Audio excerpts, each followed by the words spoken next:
saacadda qiyaamadu ma dhacaysa buu nebigu yidhi imani mayso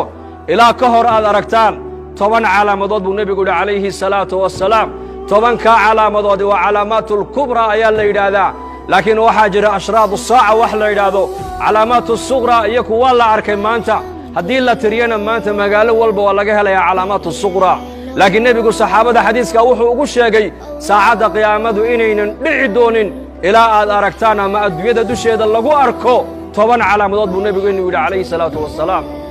fadakara addukhaan والدجال ودابة